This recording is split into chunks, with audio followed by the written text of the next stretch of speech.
हकीकत थी। लीरा एक नौजवान ख्वाब बुनने वाली है जो ख्वाबों की शहर उनीरोविल में रहती है।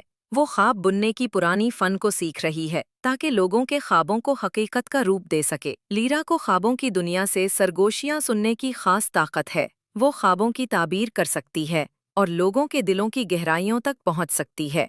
एक दिन लीरा को एक परिस्तान में जाने का मौका मिलता है जहां वो अपनी ख्वाबों की मलका से मिलती है। मलका उसे एक खास मिशन देती है कि परिस्तान को एक शैतानी ताकत से बचाना है जिसने सारे रंग छीन लिए हैं। लीरा की मुहिम जुई शुरू हो जाती है और वो 3 खास चीजें ढूंढने निकलती है: चांद का सितारा, सुबह की पहली किरण और जादुई फूल।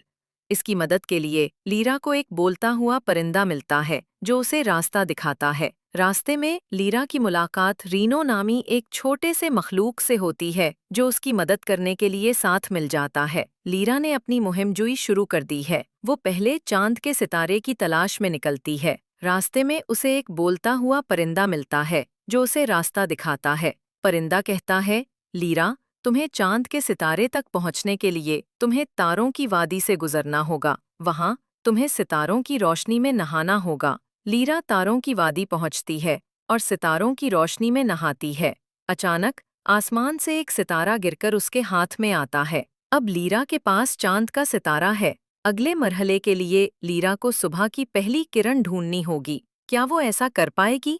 आप बताएं कि अगले क्या होना चाहिए। क्या लीरा को कोई नया दोस्त मिलेगा या फिर कोई नया चैलेंज? वो मिलकर सुबह की पहली किरण को ढूंढ लेते हैं, लेकिन एक तूफान उसे लेकर उड़ जाता है। लीरा और रीनो तूफान का पीछा करते हैं और एक गार में पहुंचते हैं जहां उन्हें पता चलता है कि तूफान को एक शैतानी परी ने काबू किया हुआ है जो कोई और नहीं बल्कि लीरा की अपनी बहन नीला है। नीला ने लीरा से बहुत अरसा पहले खो दी थी और अब वो एक शैतानी ताकत के ज़ेरे असर है। लीरा अपनी बहन को शैतानी ताकत से आज़ाद कराने का तहिया करती है और आखिरकार कामयाब हो जाती है।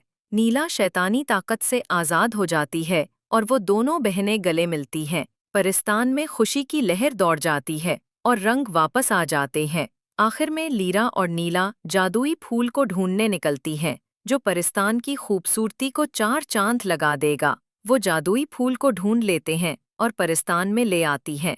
परिस्तान में जादुई फूल के आते ही जगह जगह रोशनी फैल जाती है और खूबसूरती में इजाफा हो जाता है। परिस्तान के लोग खुशी मनाते हैं और लीरा और नीला को मुबारकबाद देते हैं। कहानी ख़त्म। क्या आपको कहानी पसंद आई? Also follow, like, comment, share.